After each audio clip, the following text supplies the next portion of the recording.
Thanks for having me today.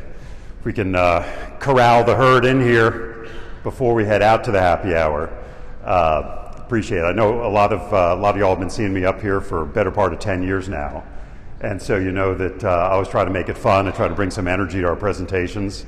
And we've got a lot of new material today, so I'm excited about that. But before we hit all the new fun videos and screenshots that I'm going to show you, I do want to start on a bit of a serious note. Yesterday, I had the honor of joining a lunch with the U.S. Energy Secretary in Houston, and she was real clear, and it's a big change from a week ago, she was real clear that the paramount value for the U.S. government today is the geopolitics of energy, the geopolitics of energy economics, really. And that happens once in a while in our lifetimes and in the last 120 years or so. But right now, it's happening right now. And it's clear that the ability of the U.S. public and our citizens and consumers and of Western Europe to sustain the Ukrainian war effort today is really dependent on the ability of the Permian Basin to produce crude oil. And that's us. Don't usually tear up at a Oilfield Water Conference, but it's the truth. And we know in this room, because we're here at an Oilfield Water Conference, and we've all been doing this a long time. We got some newcomers now, thanks to $120 oil, but most of us have been doing this for a while, that the ability of the Permian Basin to produce crude oil in support of that effort is totally dependent on our ability to manage the water that goes in and mostly comes out with that crude oil. And today that ability is threatened by the rise of seismicity. And so we have to find ways to adjust our practices and deal with that and solve that, not just for our own economic interests, but really for the interests of this country and for the brave people in Ukraine. And I'll say I have also a bit of a soft spot because I actually turned 21 in Odessa.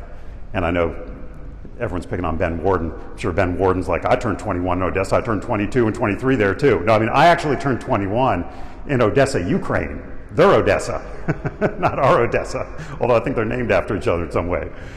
So I had quite an adventure there when I was turning 21, and I'm not going to thrill you guys with that right here today in our time, but for those of you who I see at dinner, you ask me about it, and maybe we've got a couple of stories to share.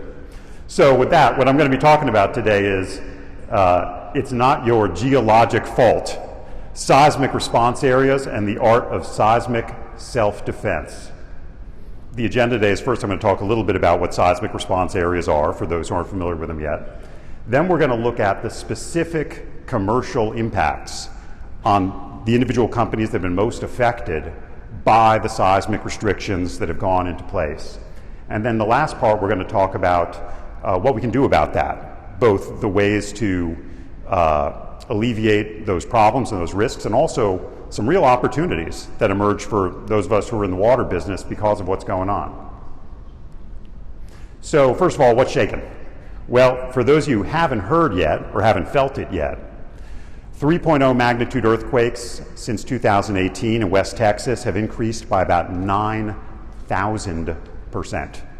They've gone from about 2 to about 176. 2.0 magnitude earthquakes have gone out by about 1,500%. They've gone from about 100 in 2017 to about 1,800 in 2021. Those are huge increases. And what you're seeing on the screen right now is where those happened during that time period. And you can see on the bottom graph, the counts have really shot up in the second half of these last 4 years. There's a real clear trend there. So the Railroad Commission's responded to this by creating seismic response areas, and there's 3 main ones. There's the North Culberson Reeves, NCR, which you see here, and shown inside are where there were 3.0 plus magnitude earthquakes around Texas in that time period and in New Mexico. We've got the Gardendale one, which was the first one around Midland and Odessa. We've got Stanton, which is the newest, a little bit northeast of Midland. And then there's a number of them being created in New Mexico. We're going to focus on the Texas side today. But before we do that, just a quick breakdown of the rules. I'm not going to read all these. You can look at them later when we distribute it. But I think the really important point about the distinction between the Texas rules and the New Mexico rules is that the Railroad Commission is specifically investigating and then designating seismic response areas. For the New Mexico Oil Conservation Division, what they've done is they've created a set of kind of preemptive rules that are automatically triggered if either more than one 2.5 magnitude earthquake happens in an area, or one or more 3.0 magnitude earthquakes. Everyone within a 10-mile radius of those triggering events is automatically affected within 24 hours. That's really important because it means if you own a disposal in New Mexico, you need to be constantly on top of what's happening seismically in a 10-mile radius of your asset, because the obligation is on you, not on them, to respond if there's a triggering event within 10 miles. So we know at this point that water injection can interact with fault lines to create seismicity. And there are lots of potential causes of seismicity, which we'll talk about a little bit. It's not just saltwater disposal. There's also EOR, hydraulic fracturing, certain kinds of mining activities, depletion of fluids up through oil and gas wells, and also natural seismic activity. There are lots of reasons. But in this case, what we're really focused on is seismic activity that to some extent has been linked with saltwater disposal. And so the first thing you have to know is, where are those fault lines, right? Well, it turns out there's not like one or two big fault lines in the Permian Basin. There are over 3,000 fault lines in the Permian Basin. They are all over the place. It's not, when most people think of fault lines outside of this industry, they think of the Superman movie, right? Where Lex Luthor shoots the missile to California, is going to nail the San Andreas Fault, right? And then all of California is going to slide into the ocean. He's going to own a lot of oceanfront property. It's going to be really valuable, right? That's his grand plan, that Superman stops and makes the earth roll backwards. There's not one big fault where if it cracks, we all slide off. There are thousands of faults. And so the first thing is, we have, at Sourcenergy, tried to map every known fault. And so we've mapped over 3,000 fault lines in the Permian Basin in 3D so that you can plan ahead and understand where they are, right? And try not to just place your disposal right on top of one of those. We also know that the Texas Seismic Response Areas received over 400 million barrels of H2O in 2020. Now, we're going to talk about 2020 numbers here because 2020 is the most recent year that has complete reporting. We have a lot of 2021 at this point, but there's about a 12-month lag, up to a 12-month lag on reporting of disposal volumes. So that's a lot of water. And another key fact to understand is a lot of times producers don't actually know where their water goes. A lot of it they do, but the fact is some goes on trucks or goes on pipelines that's routed around in different places. There were water management plans made years and years ago. And so a lot of times producers don't even know what their exposure is to water going into seismic response areas. In fact, when we looked at the Gardendale area, we found that more than half of the water going into Gardendale disposal wells came from producing leases that are outside of the actual Gardendale borders. Now, how are we addressing this in the short run? You've seen some about this today. There's a few approaches that the industry is taking. One is to try to get permits for more shallow wells because it's the deep disposals that in some places tend to be more associated with the bigger seismic events. But to be clear, shallow disposals also can be associated with seismic events. They don't tend to be as big, but they definitely happen. And in certain areas, it is the shallow fault lines that have the higher fault slip potential and are more sensitive. So shallows are not a clear solution. But more importantly, there's a reason why we've been drilling all of these deep disposals and not the shallow ones, right? I mean, the deep disposals cost 4 or 5 times more to build than a shallow disposal well. Why would anybody ever do that if they had a choice? Well, there's a reason. It's because particularly in the Midland Basin, but all over the Permian, the shallow injection formations have been getting filled up and overpressured for years, in some cases decades and decades. And so when you keep trying to pump that water into an overpressured formation, you can water out other people's wells, you water out the reservoirs, and it's really, really hard to drill through when you're trying to drill new wells. So there's a reason why we started building deep disposals, and we're not going to solve this problem just with lots and lots of shallow recompletions of the existing deep ones. You have to know how much cumulative ejection there has been in every stratum under there. The other way that we're trying to address this, of course, is by moving water other places, right? And at this point, you'll see on there, Sourcenergy has mapped over 10,000 miles of water pipelines in the Permian Basin. I'm not aware of any other extensive map like that because you can't get those pipelines from the Railroad Commission. They don't get reported on a regulatory basis. And those are being utilized in a lot of cases to figure out how we can move water out of inside the SRAs to outside the SRAs. And in some cases, companies may be resorting to going back to pre-2014 and using trucks to get their water out of the area too. But then you have to consider, are the SRAs going to follow the water, right? How far out of that SRA do you have to move that water without kind of dragging the SRA problems with you? Because it's caused by the cumulative injection of the water, and if you start injecting somewhere else, you're probably going to see some motion in that activity too. So that's not a perfect solution either. Plus, there's definitely an overall capacity shortage of long distance throughput for water pipelines out of these SRAs. And then, of course, the solution that everybody loves and that everybody wants to do and that we're talking about all the time today, which is some of this water can be recycled into new fracs, right? Everybody wants to do that. We're getting up to a level where, closing in on 50% of the water maybe going into new fracs could be recycled water. We may get to 100%. Almost. There's some technical reasons why we can't do 100%, but we can get to like 98%. And this is everybody's dream, and we'll get there because there's really no reason to use more than a couple drops of fresh water in any frac. We got plenty of salt water to go around, and we've learned over the last 10 years of recycling that salt water actually works better. So there's every reason to use it. We should be only using recycled water in our new fracs. Problem is, even if we recycle every single drop that we can into new fracs and never use another drop of groundwater, fresh or brackish in a new frac, best estimates I've seen are that we can take away maybe 20% of the total produced water flow. We've still got something like 80% of the produced water that's got to find a home somewhere else, almost certainly in disposal. I should mention something about the screen that we've got up there right now. What are we looking at right there? So what you're seeing on that screen, in addition to the Gardendale SRA and the SRA wells, which are the black dots, you're seeing the near real-time locations of every frac crew operating in the Permian Basin. We're showing you where every frac crew is, and not just which operator they work for, but which service company they work for within a day or two of when they are on that location. Why am I showing that on this slide? By the way, most of you have never heard that before, but there's some pamphlets on your desks there. Why are we showing that?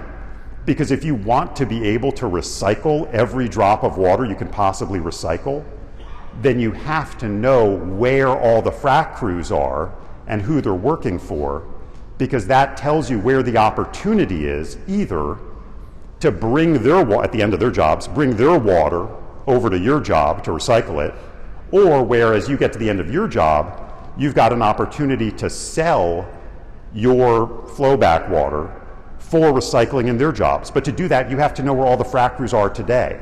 And as you heard from some of the other companies earlier today, the best available reporting from regulatory sources on frac locations is Frac Focus, which is a nonprofit that doesn't really enforce the collection of that. There actually is no reporting of frac completions to the Railroad Commission. There's no form for that. So you have to go to the nonprofit in Oklahoma City, which, hey, they do their best, but those frac reports can be a year or more late, and a lot of them never show up at all. So if you want to be able to act on recycling opportunities in real time when everybody's frac schedules are changing all the time, you have to know where the frac crews are today. And as far as I know, we're the only ones who are able to show you that. So will all these methods that we're talking about be enough? The world needs Permian crude right now.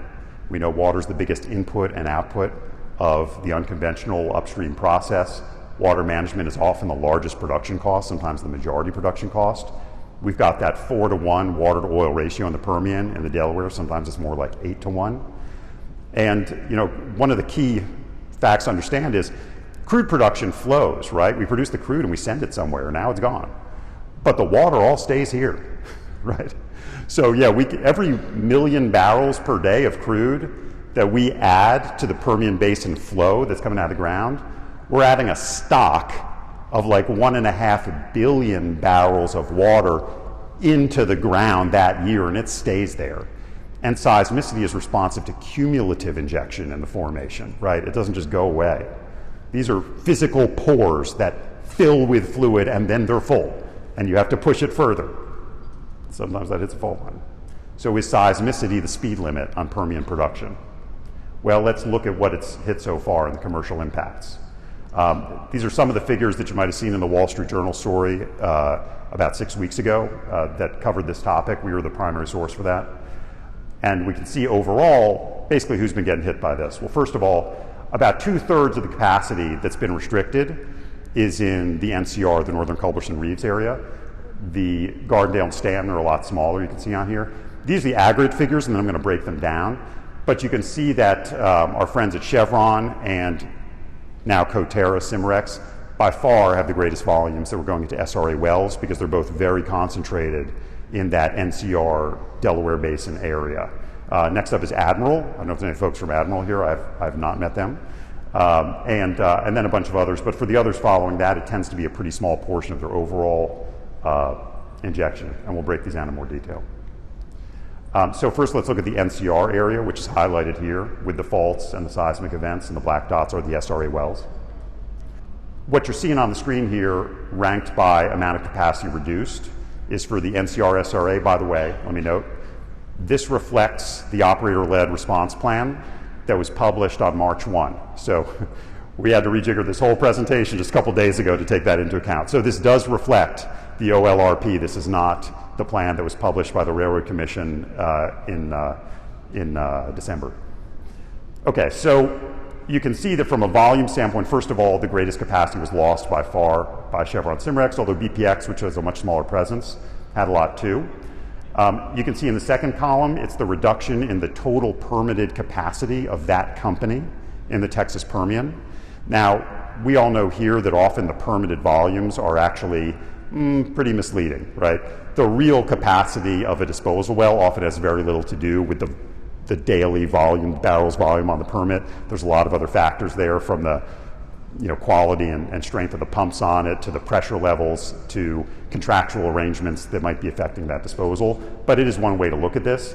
And you can see that for Chevron and BP, it's a pretty serious amount of their total permitted capacity that's been cut back. The third column there is, if the SRA restrictions had been in place in 2020, then how much of the water in 2020 would have had to have found a new home? How much of that water exceeded what the restrictions are today? Because the most recent complete data we have is for 2020. And so again, you can see there are some pretty big numbers for Chevron and Cimarex, much, much smaller for everybody else there. We can also see here the total produced water that went into SWDs. You see the ones you expect, where you see the gold color there. That's water that went to third-party disposals that we were able to trace back to that producing operator. That information is probably incomplete, but in some cases it's pretty useful. We can see that who kind of towers above there. Now this is interesting because this graph reflects what percentage of that SWD operator's total water that they injected that year is covered by or restricted by the SRA restrictions. And so, you can actually see for Chevron and Cimarex, it's surprisingly large. It's actually about 2/3 of their total water is impacted by SRA restrictions, basically that it went to wells that to some extent have been restricted. The really hard hit one there is Admiral. Again, I actually don't know anyone in Admiral, and if they were a customer of ours, I probably wouldn't talk about them, but they're not. And they've had close to 90% of their disposal capacity cut back. So that's what happens if you're a small operator that's very, very concentrated, maybe on one or a few tight lease areas that just happen to be bang right in that SRA. Whereas obviously some of the bigger companies are more spread out. EOG had a pretty big number on there too, by the way. You saw there's more than 50%. That's a surprise. So now let's look at the Gardendale. So again, we've got the same charts here. Now with the Gardendale, there's kind of less dramatic impacts. And even though our friends at Diamondback are the top number on there, the reality is they have an enormous amount of capacity. They have a lot of pipeline capacity in the Midland. It's a Midland-sized top-line number, but then look, that restriction's only 0.6% of their permitted capacity, and there's maybe 6 million barrels that need to find a new home. So the reality is that for most of these companies, the Gardendale is not causing a big problem. And then you see the amounts coming from each operator here: Diamondback, ConocoPhillips, Pioneer, and Crown Quest are at the top. From a percentage basis, what you'll see in a second here is again all of them way under 50%, very different from what's happening in the NCR SRA. Most of them are down at a third or less. Wasser's the most impacted, although it's still only less than a third. Wasser's a pretty small commercial disposal company that happens to have most of its assets kind of in that central Midland Basin area. And then the last one is the Stanton SRA. This is the newest one. Now, one thing I'll say about the way we calculated this, in Stanton, the Railroad Commission asked the operators to propose a plan like the one that they have now just proposed for the NCR area. No plan has been proposed yet, and no specific restrictions have yet been proposed by the Railroad Commission. So for the purposes of doing these calculations, we basically just assumed that that plan is going to look just like what the Railroad Commission imposed in the Gardendale area. So we said, let's assume that every deep disposal is shut in and every shallow disposal is reduced to 10,000 barrels a day. And that's what these numbers are based on here. So you see Crown Quest and XTO are by far hit the most. And our friends at Aris happen to have one or a couple of really big commercial disposals that are in that zone, although compared to their overall capacity. One point I'll make about that, because there's a lot of attention on Aris, of course. Aris has a ton of capacity in New Mexico that doesn't show up on the Texas calculations at all. So I wouldn't draw too many conclusions about these bigger percentages here because they have a huge presence that's actually outside of this denominator. And you see what's reflected in these. All of these are even smaller than in Gardendale, right? Even imposing the pretty tough limits that we're assuming go in place in Stanton, nobody's above 15% of their capacity. So a lot of this story is really about that Delaware Basin NCR. So the last two slides I'm going to show you about the economic impacts, add this all together, and try to say something about crude oil production based on the overall restrictions that have come in place from the SRAs. And so here, when we talk about SRA impacts oil disrupted, what we're saying is if the SRAs were in place in 2020 and you assume that there's a 4-to-1 water to oil ratio, then take all the water that would have had to have found a new home, that like would have been cut off at the top from these disposals, that needs to go somewhere else, and let's call that, apply that 4-to-1 ratio, that's the oil disrupted, right?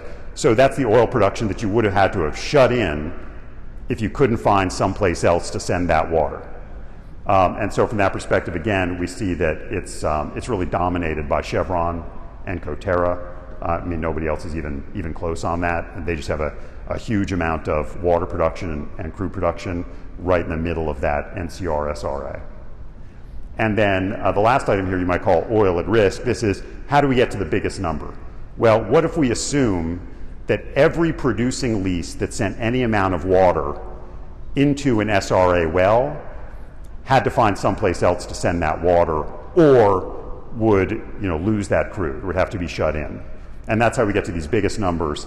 Now, of course, on this, I think when we first created this chart, we were using $60 barrel crude, bumped it up to 80, bumped it up to 95. We're still using 95. I didn't take the step of going to 115 or 139, but it's a lot of money. We're talking billions and billions of dollars of crude is at risk if there aren't good long-term solutions to what to do with the water that's coming up with that crude.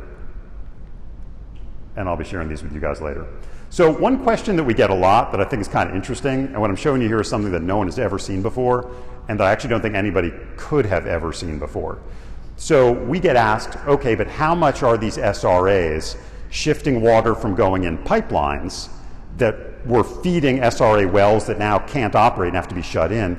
How much of that water is getting moved over to trucks, which costs 5 to 10 times more per barrel of water if you got to get rid of it in a truck versus in a pipeline? And the answer is we don't exactly know, but we've actually built and patented technologies that measure the water trucking activity throughout the Permian Basin. So we're able to analyze anonymous cell phone pings from hundreds of millions of cell phones, deduce which ones belong to crude truck drivers, and then look at where they're coming and going from. And so what you're seeing here is the results of that activity analysis only inside the SRAs since the SRAs started in September of this past year. And if you look at the aggregate graph along the bottom, that timeline, you can see, so by the way, the yellow dots are the trucking activity kind of scaled. The red dots are the SRA wells.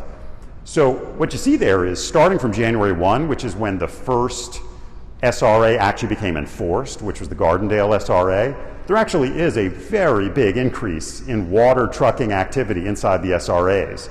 And I know when we talk to operators, they basically say that's not happening. But to be fair, there's also been a really big increase in frac activity in that same time period. And we did not try to kind of isolate how much of this is associated with frac levels and how much of this is associated with SRA disruptions. So, you know, you can't really draw conclusions off of this, but it is pretty cool. Okay, so the last part I'm going to talk about is what do we do about it? The art of seismic self-defense. And I'm going to talk about 4 defenses. So one is get ahead of it. Another is contextualize, which is sort of a polite term for point the finger. The third is, of course, a good offense is the best defense. And the fourth is get creative, because there's a lot of places water can go. So I'll move through these pretty quick. So defense number 1 is get ahead of it. So look at the situation that I've got on the map right now. Here's a disposal well in New Mexico that's had one 2.9 magnitude quake within 10 miles, but not a second one.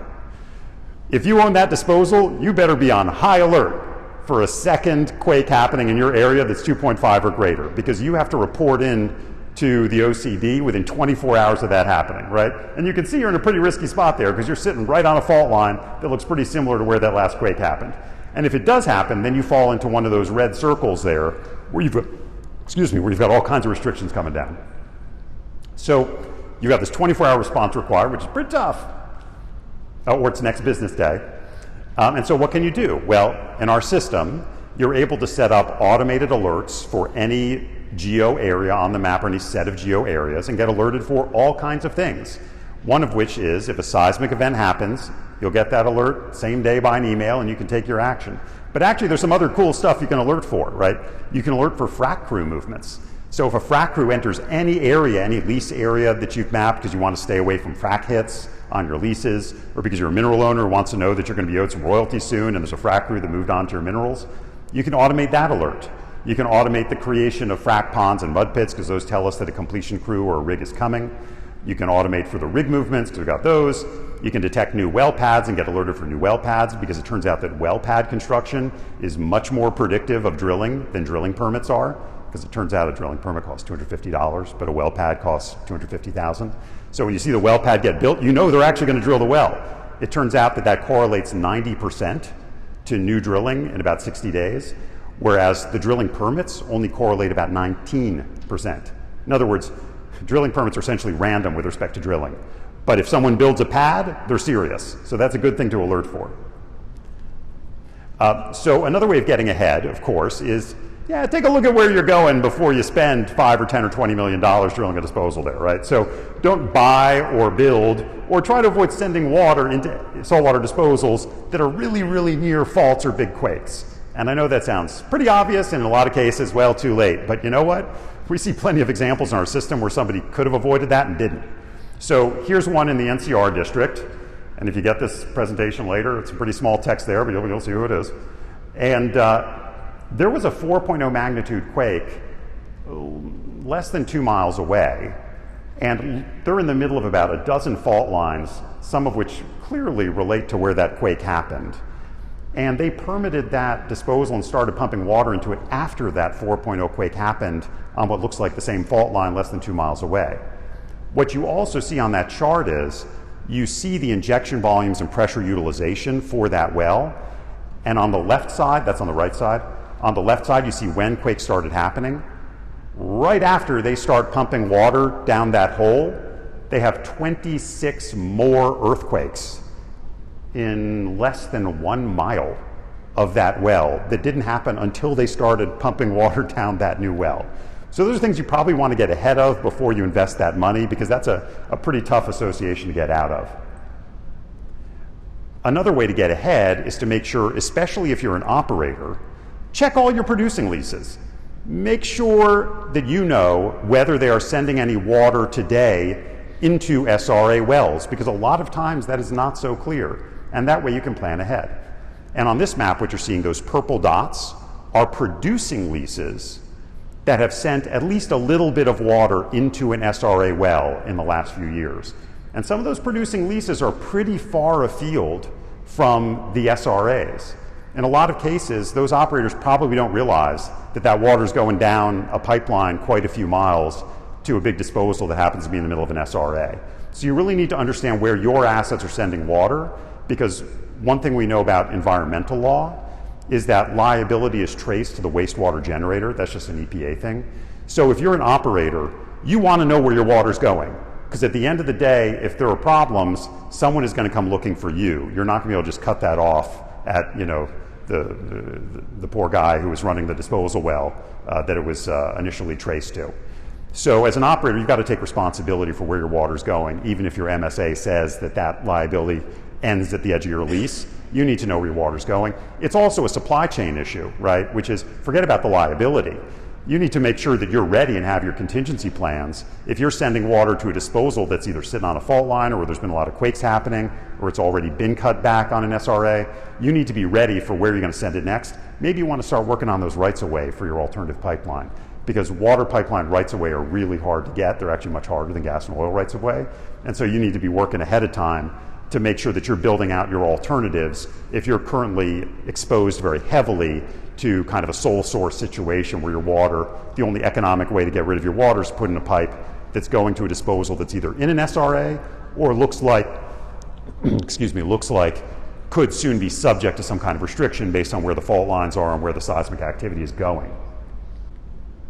So one of the things we do is we actually map out those flows of water. So you can see in this case, here's an operator that's pretty far away from that SRA, but is sending a significant amount of water into a disposal that's in the middle of the Gardendale SRA. And that would not be obvious if you're that operator. But there's a lot of other opportunities at commercial disposals that are near there that aren't in the SRA, where you might want to plan ahead and take advantage of that before those get filled up by others getting ahead of you. So the second defense I'll talk about is contextualize. And I said before, my original term for this was point the finger. But the key point is everything is in context. And when these seismic events happen, there are all kinds of different potential contributing factors. It's really, really hard to know exactly where they came from, and they might not have exactly come from any one place. But consider this example that's up on the chart right now that's in the NCR SRA. This is a great example. So down at the south end of that chart, you've got an SWD that got a 60% reduction in capacity off of the SRA. Now, there's no fault lines that we know of that are right near. That doesn't mean there aren't any, but there's nothing public about any fault lines near that disposal. There weren't any other earthquakes near that disposal, but there was this one that was about 2.5 miles north that I've got marked there, that 3.0 magnitude earthquake that's right up there, where those two fault lines crisscross. But there's no clear connection from that to that disposal down at the bottom there. Why did they get that 60% reduction? By the way, you can also see, if you look at the injection on that disposal, it had almost no water going into it. It was like at 5% pressure utilization, 5% volume utilization. The disposal was active, but it was barely being used when that earthquake happened. Well, what was going on up closer to where that earthquake happened? Well, first you've got those two fault lines that crisscross right there. You've got a pretty big production well sitting right on top of that crisscross where that quake happened. And we know one of the causes of earthquakes is depletion. Right? It's production of oil and gas and water comes out of the ground and makes some empty zones, and sometimes things collapse. But also, one of those fault lines runs right to a frac that was happening during the 2 weeks that ended the day before the earthquake happened. And in fact, there were 6 different fracs that happened less than a mile from that quake in the 6 to 8 weeks before the quake happened. Now, we don't know whether those fracs caused that quake. They might have nothing to do with it at all, although this one is sitting right on top of that same fault line, like a mile away. But if I own that SWD that's 2 miles to the south that got the 60% reduction, I would probably want to know that stuff and be able to point it out when I argue to the Railroad Commission, I shouldn't be getting blamed for this and I shouldn't be getting cut back 60%. This makes sense in no way, right? You're welcome, EOG, if you're out there. So these are kinds of ways that contextualizing can make a big difference in defending your assets. You have to know what's going on everywhere else, not just at your own assets. So there's all kinds of things you need to know going on, right? You need to see where the fracks are that day. Remember we talked about earlier, frac focus reports sometimes a year late, if never. You will never know where the fracks were to defend your disposal assets unless you have near daily reporting of where the fracks are. If you wait a year for the frac focus intel to come out, which it might never, you're not going to be able to defend yourself. You need to know where the injection is happening, where the production is happening, and you know where the faults are that everyone else is near, right? You've got to be able to paint that big picture when you go in to defend your asset from restriction that should not have been put on you. You can also look at the pressure and volume trends of other disposals near your events. Now, this is in the same NCR area. Again, I mentioned there's an operator who we've never met them, but here's an unfortunately kind of sadly clear case where right after this disposal started pumping a ton of water into it and really pushing pressure utilization levels up to like 70–80%, which is what you're seeing on that graph right there. Right after that happened, a whole bunch of quakes happened within like a 1/10 of a mile of the location of that disposal. And there's nothing else right there. Again, if I have that EOG disposal that's like a few miles south of there, I'd want to know that, right? Look, there's other people who are jacking it up, pumping a lot of water in, looks like they're causing quakes, but I'm not, right? So you need to know what everyone else is doing to defend your asset. Defense number 3, everybody knows the best defense is a good offense, right? So there's a lot of opportunities created by these SRAs, especially if you're in the commercial midstream or commercial disposal, logistics, or recycling businesses. You can win water from SRA disruptions. You can spot water recycling deals happening near you because everybody wants to recycle more water now, but you need to know where that is. And you can also get in and predict where operators are going with the kind of intelligence that we provide. So here's a good example of this where there's an XTO lease right on the edge of the Gardendale SRA. They've been sending a lot of water into a commercial disposal that's right in the middle of the SRA that's now got a shut-in order. But there's another commercial disposal that's actually only about 1/3 of the distance from the one they're using now that's outside the SRA. If you own that commercial disposal, in this case, you're welcome EDS, you'd want to go to XTO and say, hey, I've got a better alternative for you than where you're sending that water right now. I have your answer. And by the way, it's only 2 miles away, right? So there are opportunities to grab here if you're paying attention to where everybody is sending their water and where your competitors are getting their water from, especially if they've been disrupted. Another one, which I talked about a bit earlier that I love, is spotting recycling deals, right? The biggest problem with recycling today isn't water quality, it's timing, right? Every recycling deal is a problem of both time and space. You need to have the ability to move that water between locations by some type of pipeline, because if it's going in truck, the numbers aren't going to work. And the times need to line up. You need to have somebody who's starting up their frac program, who's going to need a lot of recycling water coming in to replace fresh water and brackish water. And you need somebody who's getting toward the end of their frac program nearby, near a pipeline, who's going to be able to send you water and get paid to sell you recycled water instead of them paying to dispose of it. The only way to know that is to know where the frac crews are right now, every day, and everyone that they're working for, and know where they are in relation to all of the commercial pipeline and operator pipeline infrastructure to know which dots can be connected on the map, not just in space, but in time. Another way to mount a good offense is to go in to win with operator demand. So what you can do in the example I'm showing here, it happens to be Mewbourne, but we're able to show you where every well pad has been built, every well pad that has a permit, which means they're imminently going to be drilled. And we're able to show you where the real ducks are today, because we know which wells have been spudded, because we know where the rigs have been, and we know where the frac crews have been.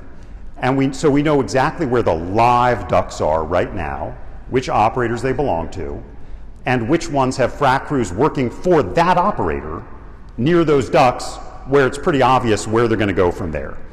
And you see the pipeline infrastructure, you see where the frac ponds are, you know what kind of water needs they're going to have, and at that point you can walk in with a fully baked plan and be able to say to that operator, here's how I'm going to save you money, because I see where your ducts are, I see where you're fracking, I know the timing of when you're going to need water, and here's what I'm able to deliver to you from our infrastructure or from our recycling program, right? So you go in looking smart and giving them the gift-wrapped solution rather than just trying to get that meeting with them, so because they feel like they're going to waste their time telling you what they need. You need to go in already knowing what they need, right? Because they don't want to just spend lunch with you telling you about their whole program.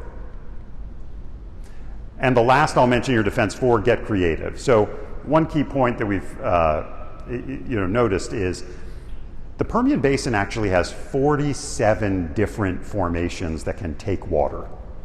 Only about 4 of those really ever get used, right? Over the Midland, you got the San Andres, shallow, and the Ellenberger Deep. Over in the Delaware, you've got the Delaware Mountain Group shallow, the Devonian Deep. There's a lot of layers in between there, and a lot of them have a lot of capacity. Now, there's some complicated geophysical issues there. It's not always suitable. It depends on, kind of permeability and porosity and where the fault lines are and a bunch of other things. But the key point is, overall, there is plenty of room to put water in the subsurface in the Permian Basin. But today, more than ever before, it really matters that you're smart and strategic about where you plan to put that water. We're no longer in kind of the wildcatter phase of the saltwater disposal business, where if you can get a lease, you poke a hole and you put the water down there until it stops, right? And that is how it was until like a couple of years ago, right? Now you actually have to do the geology and the geophysics and figure out where everything is and make a smart decision where to put that asset, because you don't want to get shut down a month later and write it off. So there's a lot of smart work to be done and where to put the water in the ground. There's plenty of room to do it, but now we really have to be smart and strategic about it. You can't just poke a hole and expect it to work. And so with that, that's the presentation there. We talked about the seismic response areas. We talked about the specific commercial impacts of those SRAs. And we talked about the art of seismic self-defense, getting ahead of it, contextualizing, having a good offense, and getting creative. And with that, I welcome your questions, if there's any time for any of those. And of course, we'll be here tonight and all day tomorrow. Stop by our big Sourcenergy booth next door. We'd love to show you what we're doing.